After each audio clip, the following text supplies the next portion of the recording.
آخرت کی منزلوں میں سے سب سے پہلی منزل قبر ہے، جس میں ہر انسان کو آزمایا جائے گا، اس کا امتحان لیا جائے گا۔ ایک تو بڑا امتحان ہے قیامت کے دن، لیکن ایک چھوٹا امتحان ہے قبر کے اندر بھی۔ اس زندگی میں بھی انسان کا ایک امتحان ہو رہا ہے اور دیکھا یہ جا رہا ہے کہ کون ٹھیک کر رہا ہے اور کون غلط، اور پھر اس کے بعد قبر میں بھی اس کا ایک ٹیسٹ ہے۔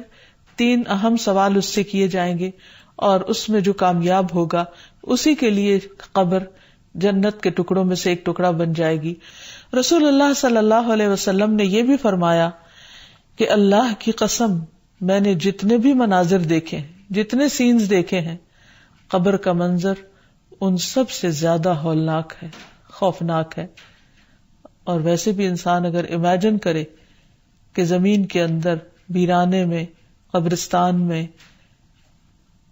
کئی فٹ زمین کے اندر نیچے اندھیری کوٹھڑی، جس میں انسان کا لحاف بھی مٹی ہے اور اس کا بچھونا بھی مٹی ہے، اور وہاں کسی قسم کی کوئی لائٹ بھی نہیں، کوئی پنکھا نہیں، کچھ بھی نہیں، تو وہ کیسا منظر ہوگا۔ تو نبی صلی اللہ علیہ وسلم نے سچ فرمایا کہ میں نے اس سے زیادہ ہولناک منظر کوئی اور نہیں دیکھا۔ پھر اسی طرح یہ ہے کہ جیسے دنیا میں انسان خوشی اور غم دیکھتا ہے، قبر میں بھی انسان کو یا خوشی ہوتی ہے یا غم ہوتا ہے، اور وہاں کا عذاب بھی برحق ہے اللہ کے نافرمانوں کے لیے، مجرموں کے لیے۔ جہاں تک قبر کے سوال و جواب کا تعلق ہے تو اس کے بارے میں حدیث میں آتا ہے، نبی صلی اللہ علیہ وسلم نے فرمایا کہ جب انسان کو دفن کر کے اس کے ساتھی چلے جاتے ہیں تو ایک فرشتہ جس کے ہاتھ میں گرز ہوتا ہے آ کر اسے اٹھا دیتا ہے اور اس سے محمد صلی اللہ علیہ وسلم کے متعلق پوچھتا ہے۔ ایک دوسری روایت میں آتا ہے کہ وہ پوچھتا ہے، من ربک کا، تمہارا رب کون ہے، ما دینک کا، تمہارا دین کیا ہے، اور پھر وہ نبی صلی اللہ علیہ وسلم کے بارے میں سوال کرتا ہے کہ تم اس آدمی کے متعلق کیا کہتے ہو؟ تو مومن کہتا ہے، اشہد ان لا الہ الا اللہ و اشہد ان محمدا عبدہ و رسولہ، کہ میں اس بات کی گواہی دیتا ہوں کہ اللہ کے علاوہ کوئی معبود نہیں، اور یہ کہ محمد صلی اللہ علیہ وسلم اس کے بندے ہیں اور رسول ہیں۔ یہ سن کر فرشتہ کہتا ہے کہ تم نے سچ کہا۔ کسی نے پوچھا، یا رسول اللہ صلی اللہ علیہ وسلم، وہ فرشتہ تو ہاتھ میں گرز لے کر جس کے سامنے کھڑا ہوگا اس پر گھبراہٹ طاری ہو جائے گی، یعنی اس کے حال حلیہ دیکھ کر ہی خوف آنے لگے گا۔ تو نبی صلی اللہ علیہ وسلم نے فرمایا، اللہ ایمان والوں کو کلمہ توحید پر ثابت قدم رکھتا ہے، جس کا ذکر سورۃ ابراہیم میں بھی آتا ہے، یثبت اللہ الذین آمنوا بالقول الثابت فی الحیات الدنیا وفی الآخرہ، اللہ قول ثابت کے ذریعے دنیا اور آخرت میں اپنے بندوں کو ثابت قدم رکھتا ہے، یعنی کلمہ طیبہ کے ذریعے۔ یعنی جو شخص سچے دل سے دنیا میں لا الہ الا اللہ کہتا ہے، اللہ سبحانہ وتعالیٰ قبر میں بھی اس کو اللہ تعالیٰ کی وحدانیت کے اقرار کے لیے اس کلمے کو یاد کرا دیں گے، اور انسان کے اوپر وہ وحشت پھر طاری نہیں ہوگی، بلکہ مومن اپنی قبر میں پرسکون ہوگا۔ نبی صلی اللہ علیہ وسلم نے فرمایا، اگر مرنے والا نیک آدمی ہو تو فرشتے اسے اس کی قبر میں اس طرح بٹھاتے ہیں کہ اس پر کوئی خوف اور گھبراہٹ نہیں ہوتی۔ ویسے بھی قرآن مجید میں آتا ہے، الا ان اولیاء اللہ لا خوف علیہم ولا هم یحزنون، خبردار اللہ کے دوستوں کو نہ کوئی خوف ہے اور نہ غم ہوگا۔ پھر اسی طرح یہ ہے کہ قبر میں ہی انسان کو جنت کا لباس اور خوشبو ملتی ہے۔ جب مومن درست جواب دیتا ہے تو ایک آواز لگانے والا آواز لگاتا ہے کہ میرے بندے نے سچ کہا، بس اس کے لیے جنت کا بستر بچھا دو، اس کے لیے جنت میں ایک دروازہ کھول دو، اسے جنت کے کپڑے پہنا دو۔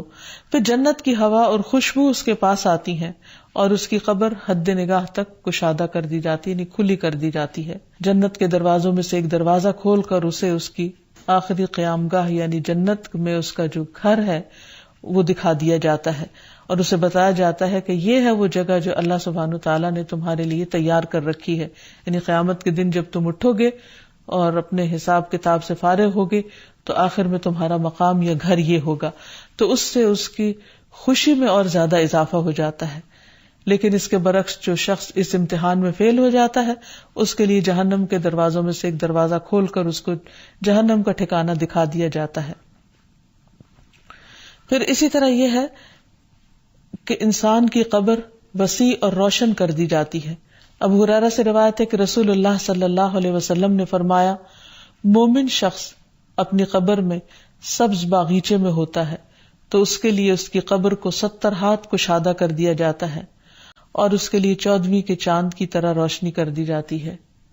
یعنی ایک خوبصورت منظر ہوتا ہے جیسے 14ویں رات کو ہوتا ہے، اور اس کا وہاں جتنا بھی قیام ہوگا، یعنی ایسے بندے کا جو قبر کے امتحان میں پاس ہو گیا، وہ بہت ہی سکون اور امن اور خوشی میں اور خوشنما منظر میں اور خوشنما اور بہترین گھر پہ ہوگا.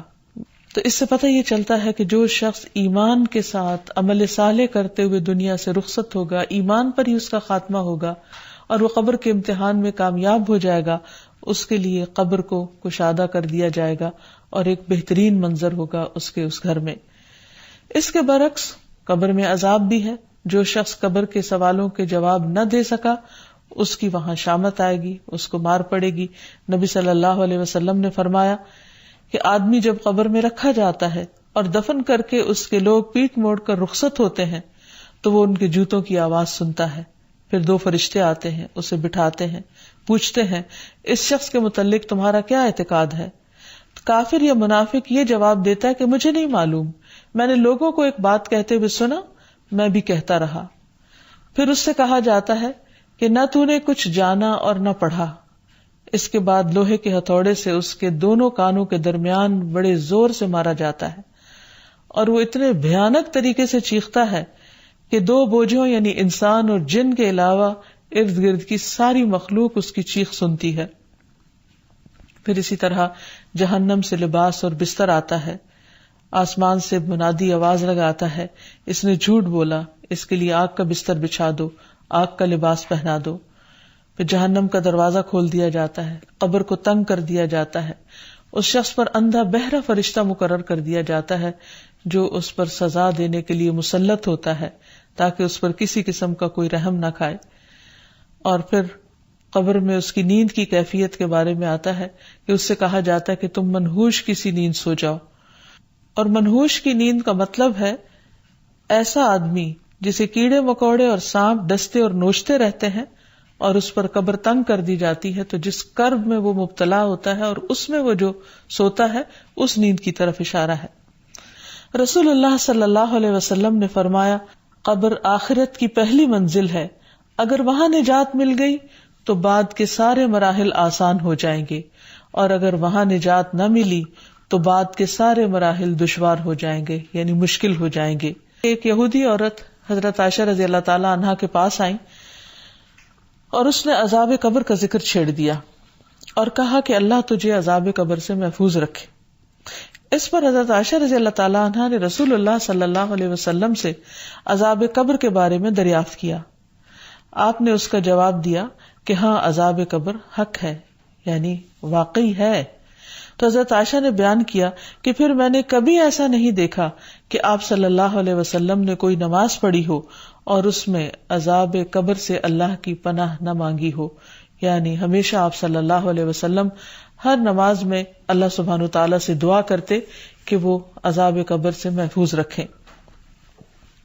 اسی طرح ایک اور موقع پر نبی صلی اللہ علیہ وسلم اپنے صحابہ کے ساتھ بنو نجار کے باغ سے گزر رہے تھے تو اچانک وہ گدھا بدک گیا جس پر آپ سوار تھے، تو قریب تھا کہ وہ آپ کو نیچے گرا دے. تو آپ صلی اللہ علیہ وسلم نے پوچھا کہ یہاں اس جگہ پر کیا ہے؟ تو پتہ چلا کہ یہاں دور جاہلیت کے لوگوں کی قبریں ہیں. تو آپ صلی اللہ علیہ وسلم نے جب پوچھا کہ یہ لوگ کب مرے تو عرض کیا گیا کہ یہ لوگ شرک کی حالت میں مرے تھے. تو آپ نے فرمایا کہ ان لوگوں کو ان کی قبروں میں عذاب ہو رہا ہے. اگر مجھے یہ خیال نہ ہوتا کہ تم لوگ اپنے مردوں کو دفنانا چھوڑ دو گے تو میں تمہیں یہ عذاب اس وقت سنواتا، یعنی اللہ تعالیٰ سے دعا کرتا کہ تمہیں قبر کے عذاب کو سنوا دے جسے میں سن رہا ہوں. پھر آپ صلی اللہ علیہ وسلم ہماری طرف متوجہ ہوئے اور فرمایا، تم لوگ دوزخ کے عذاب سے اللہ کی پناہ مانگو. صحابہ نے عرض کیا، ہم دوزخ کے عذاب سے اللہ کی پناہ مانگتے ہیں. پھر اسی طرح آپ نے فرمایا کہ تم قبر کے عذاب سے اللہ کی پناہ مانگو. تو صحابہ نے عرض کیا، نعوذ باللہ من عذاب القبر، کہ ہم قبر کے عذاب سے اللہ کی پناہ مانگتے ہیں، یعنی اللہ تعالیٰ ہمیں اس سے محفوظ رکھے. سعید بن مسیب کہتے تھے میں نے ابو ہریرہ کے پیچھے ایک بچے پر نماز جنازہ پڑھی جس نے کبھی کوئی گناہ نہ کیا تھا، تو میں نے ان کو یہ کہتے سنا اللہم اعیذہ من عذاب القبر، اے اللہ اس کو عذاب قبر سے بچا، کیونکہ قبر ہر ایک کو بھیجتی ہے، چاہے کوئی چھوٹا ہو یا بڑا ہو. تو اللہ تعالیٰ سے دعا ہے کہ وہ ہم سب کو اس دن کے فتنے سے یعنی قبر کے فتنے اور عذاب سے محفوظ رکھے.